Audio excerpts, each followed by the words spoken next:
Rightio, so we're going to start putting some emergency foot stops on all of this equipment here.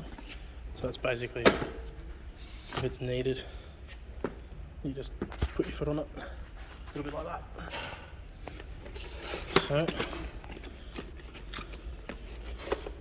going to mount these on the floor.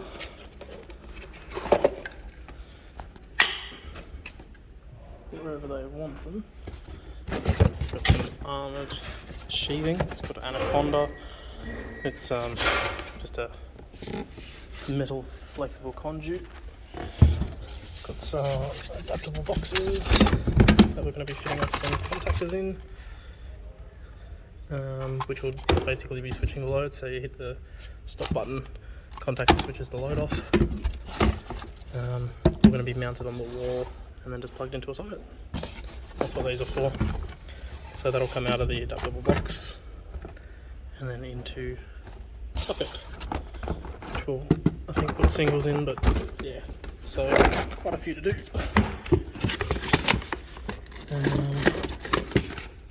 Yeah, there's the connectors for the glands for the Anaconda.